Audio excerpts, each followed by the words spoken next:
Hello friends, welcome to channel study with Amanpreet Kaur. आज हम लोग आपके लिए शिक्षा मनोविज्ञान की 500 क्वेश्चंस की सीरीज़ का पार्ट 4 लेकर आए हैं और इस वीडियो में काफ़ी ज़्यादा इंपॉर्टेंट क्वेश्चंस हैं। तो चलिए स्टार्ट करते हैं।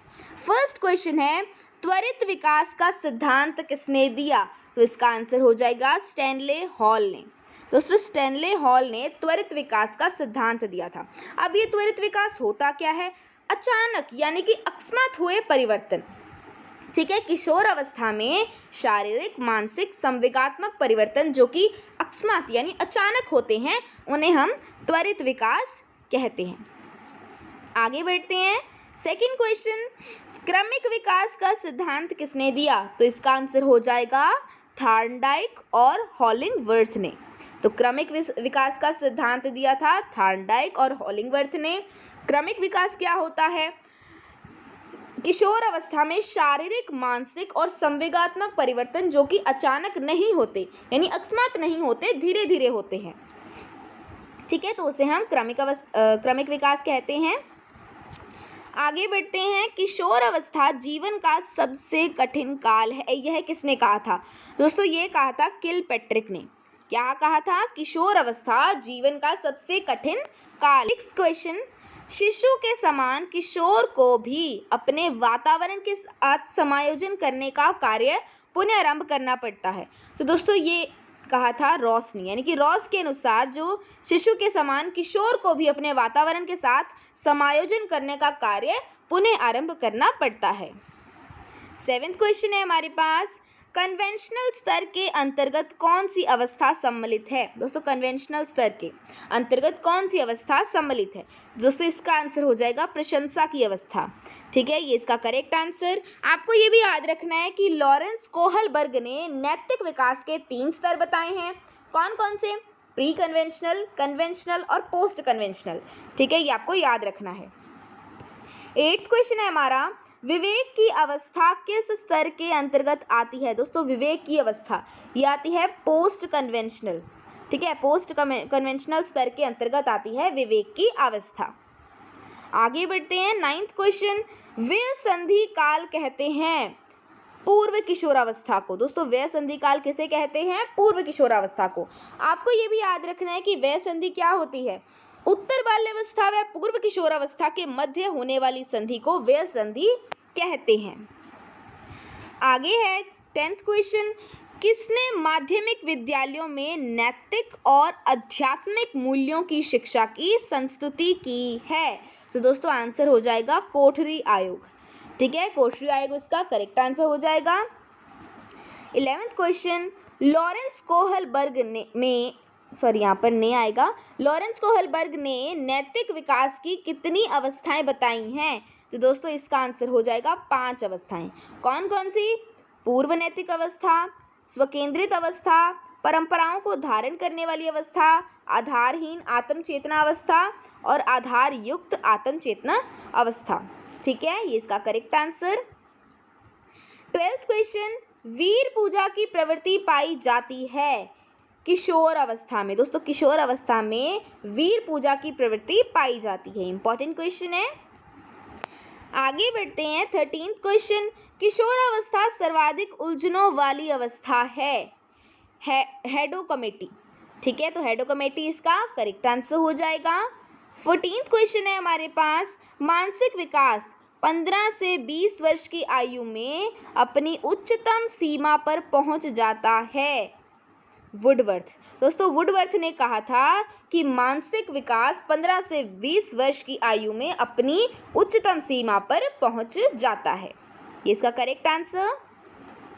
15वां क्वेश्चन, बालक बालिकाओं की काम प्रवृत्ति किस अवस्था में सुप्त हो जाती है? तो आंसर हो जाएगा बाल्यावस्था। दोस्तों, बाल्यावस्था में बालक बालिकाओं की काम प्रवृत्ति सुप्त हो जाती है। ठीक है, ये इसका करेक्ट आंसर। 16वां क्वेश्चन है, माताएं आदर्श अध्यापिकाएं होती हैं किसके अनुसार? फ्रॉबल महोदय। दोस्तों, फ्रॉबल ने कहा था कि माताएं जो हैं वो आदर्श अध्यापिकाएं होती हैं। आपको ये भी पता होना चाहिए कि फ्रॉबल ने कौन सी पद्धति दी थी। दोस्तों, फ्रॉबल ने किंडरगार्टन पद्धति दी थी। ठीक है, ये आपको याद रखना है। आगे बढ़ते हैं। 17वां क्वेश्चन, औपचारिक शिक्षा का प्रमुख स्थान कौन सा है? दोस्तों औपचारिक शिक्षा का प्रमुख स्थान होता है विद्यालय। ठीक है, विद्यालय इसका करेक्ट आंसर। 18th क्वेश्चन है, शिक्षा मनोविज्ञान शिक्षा का विज्ञान है, यानी कि साइंस ऑफ एजुकेशन। तो दोस्तों इसका आंसर हो जाएगा पील। ठीक है, पील इसका करेक्ट आंसर। 19th क्वेश्चन है, शिक्षा मनोविज्ञान शैक्षिक विकास का क्रमबद्ध अध्ययन है, किसके अनुसार? स्टीफन के अनुसार। दोस्तों स्टीफन ने कहा था कि शिक्षा मनोविज्ञान शैक्षिक विकास का क्रमबद्ध अध्ययन है। आगे क्वेश्चन 20th, शिक्षण अधिगम हेतु प्रेरणा पथ प्रदर्शन व प्रोत्साहन है, बर्ट के अनुसार। दोस्तों बर्ट के अनुसार जो शिक्षण अधिगम हेतु प्रेरणा पथ प्रदर्शन एवं प्रोत्साहन है। ठीक है, ये आपको याद रखना है। 21st क्वेश्चन, शिक्षण क्रियाओं की एक विधि है जो सीखने की उत्सुकता जागृत करती है, बीओ स्मिथ। दोस्तों बीओ स्मिथ के अनुसार शिक्षण क्रियाओं की एक विधि है जो कि सीखने की उत्सुकता जागृत करती है। आगे बढ़ते हैं, संप्रत्यलब्धि प्रतिमान जिसे आप कंसेप्ट अटेनमेंट मॉडल कहते हैं, ये किसने दिया था? तो दोस्तों ये दिया था जेरोम ब्रूनर ने। तो ये भी काफ़ी इंपॉर्टेंट क्वेश्चन है, कई बार एग्जाम्स में पूछा भी गया है कि संप्रत्यलब्धि प्रतिमान कंसेप्ट अटेनमेंट मॉडल किसने दिया? तो आंसर हो जाएगा जेरोम ब्रूनर ने। 23rd क्वेश्चन है हमारे पास, सामाजिक निर्मितवाद सिद्धांत के प्रवर्तक हैं। तो दोस्तों आंसर हो जाएगा वाइगॉत्स्की। ठीक है, वाइगॉत्स्की जो हैं सामाजिक निर्मितवाद सिद्धांत के प्रवर्तक हैं। आगे बढ़ते हैं 24th क्वेश्चन, संवेगात्मक बुद्धि के प्रवर्तक हैं। दोस्तों संवेगात्मक बुद्धि के प्रवर्तक हैं डैनियल गोलमैन। तो डैनियल गोलमैन इसका करेक्ट आंसर। आगे बढ़ते हैं 25th क्वेश्चन, मैकडूगल की पुस्तक का नाम क्या है? तो दोस्तों आंसर हो जाएगा आउटलाइन साइकोलॉजी। तो मैकडूगल की जो पुस्तक है उसका नाम है आउटलाइन साइकोलॉजी। आपको ये भी याद रखना है कि मैकडूगल ने कौन सा सिद्धांत दिया था?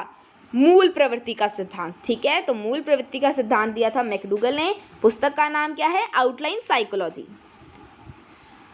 26th क्वेश्चन है हमारे पास, हफ तथा डंकन के अनुसार शिक्षण कितने चरणों वाली प्रक्रिया है? तो दोस्तों आंसर हो जाएगा 4 चरणों वाली। यानी कि हफ तथा डंकन के अनुसार शिक्षण कितने चरणों वाली प्रक्रिया है? 4 चरणों वाली। योजना, निर्देशन, मापन और मूल्यांकन। ठीक है, ये भी आपको पता होना चाहिए। आगे बढ़ते हैं, सामाजिक एवं संवेगात्मक विकास साथ साथ चलते हैं, यह कथन किसका है? तो दोस्तों ये कथन है क्रो एंड क्रो का। ठीक है, तो क्रो एंड क्रो इसका करेक्ट आंसर। 28th क्वेश्चन, गेस्टाल्टवाद के जन्मदाता कौन है? तो दोस्तों इसका आंसर हो जाएगा वर्दाइमर। वर्दाइमर जो है गेस्टाल्टवाद के जन्मदाता हैं। आपको ये भी पता होना चाहिए गेस्टाल्ट का अर्थ क्या है? तो इसका अर्थ होता है दोस्तों समग्र रूप में। ठीक है, और इस संप्रदाय का प्रतिपादन जर्मनी में हुआ था। कब हुआ था? 1912 में। और इसके जन्मदाता कौन है? वर्दाइमर। ठीक है, ये भी इंपॉर्टेंट क्वेश्चन है, कई बार एग्जाम्स में पूछा गया है। आगे बढ़ते हैं, 29th क्वेश्चन है, सचमैन का प्रच्छा मॉडल कौन सा है? प्रच्छा मॉडल मतलब कि प्रच्छा प्रशिक्षण प्रतिमान, जिसे आप इंग्लिश में कहते हैं इंक्वायरी टीचिंग मॉडल। ठीक है, तो ये है आगमनात्मक। ठीक है, तो आगमनात्मक इसका करेक्ट आंसर हो जाएगा। 30th क्वेश्चन की तरफ चलते हैं, अडोलसेंस पुस्तक के लेखक हैं, बहुत इंपॉर्टेंट क्वेश्चन है। तो इसके लेखक कौन है दोस्तों? Stanley hall. तो स्टैनले हॉल अडोलसेंस पुस्तक के लेखक हैं। आगे चलते हैं, आत्मसम्मान की भावना का लक्षण प्रकट करती है। तो दोस्तों आंसर हो जाएगा किशोर अवस्था। किशोर अवस्था इसका करेक्ट आंसर।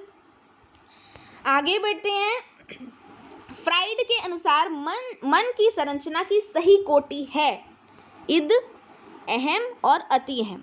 दोस्तों आपको ये भी याद रखना है कि इद को हम इंग्लिश में कहते हैं इड, अहम को हम इंग्लिश में कहते हैं ईगो और अति अहम को हम इंग्लिश में कहते हैं सुपर ईगो।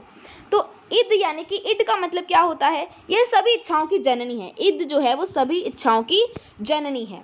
अहम का मतलब यानी कि ईगो, इसे वास्तविक सिद्धांत कहते हैं, यानी कि रियलिटी प्रिंसिपल। ठीक है, ये भी आपको याद रखना है। सुपर ईगो यानी कि अति अहम है। विकास सबसे बाद में होता है, यानी कि इसमें जो विकास होता है वो सबसे बाद में होता है। ठीक है, तो ये आपको याद रखना है। आगे बढ़ते हैं। 33rd क्वेश्चन है हमारे पास। B.F. स्किनर के अनुसार बच्चों में भाषा का विकास परिणाम है।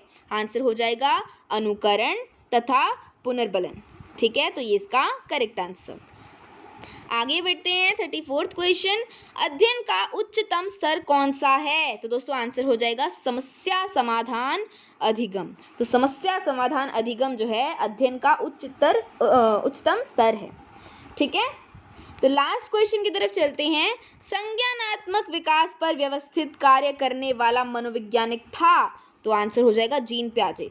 दोस्तों ये क्वेश्चन पूछा जा सकता है कि संज्ञानात्मक विकास पर व्यवस्थित कार्य करने वाला मनोवैज्ञानिक कौन था? तो जीन पियाजे इसका करेक्ट आंसर हो जाएगा।